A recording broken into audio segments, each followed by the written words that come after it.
भारत जोड़ो यात्रा के बाद अब राहुल गांधी जी के नेतृत्व में कांग्रेस पार्टी भारत न्याय यात्रा निकालने वाली है।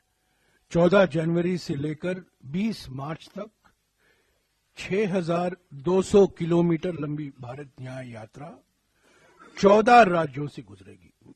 मणिपुर में शुरुआत होगी और यह समाप्त होगी मुंबई में। भारत जोड़ो यात्रा के दौरान राहुल जी ने 3 मुद्दे उठाए थे।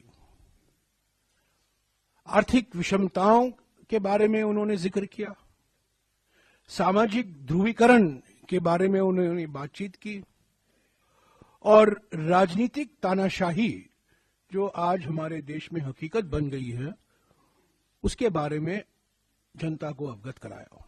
तो ये 3 बड़े मुद्दे थे भारत जोड़ो यात्रा के समय में।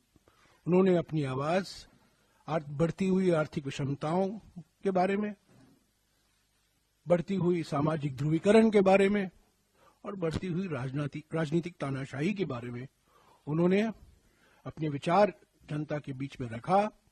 वो मन की बात नहीं थी, वो जनता की चिंता थी। लोगों से सुनने के लिए भारत जोड़ो यात्रा निकाला गया था। अब ये यात्रा दूसरे चरण में भारत न्याय यात्रा है। आर्थिक न्याय के लिए, सामाजिक न्याय के लिए और राजनीतिक न्याय के लिए।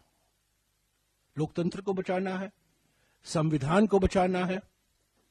महंगाई और बेरोजगारी से करोड़ों परिवार जो पीड़ित हैं उनको एक नया भविष्य, उज्जवल भविष्य दिखाना है।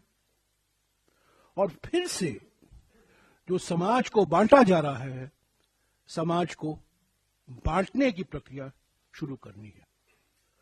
तो पहले भारत जोड़ो यात्रा, भारत को जोड़ने के लिए, और अब भारत न्याय यात्रा, ताकि लोगों में हम आश्वासन देंगे कांग्रेस पार्टी की ओर से, राहुल गांधी जी की ओर से, कि कांग्रेस पार्टी वचनबद्ध है लोगों को, आम जनता को आर्थिक न्याय, सामाजिक न्याय और राजनीतिक न्याय पूर्ण तरीके से उपलब्ध हो। तो यही है पृष्ठभूमि भारत न्याय यात्रा का। इसकी डिटेल अगले कुछ दिनों में हमारे महासचिव संगठन आपको देते रहेंगे, पर मोटे तौर से 14 जनवरी को ये शुरू होगा, 20 मार्च को समाप्त होगा। मणिपुर से मुंबई। भारत जोड़ो यात्रा में जम्मू और कश्मीर और दिल्ली के अलावा 12 राज्य शामिल थे। भारत न्याय यात्रा में 16 राज्य शामिल हैं, 14 राज्य शामिल हैं, पर 6,200 किलोमीटर लंबा ये भारत न्याय यात्रा है।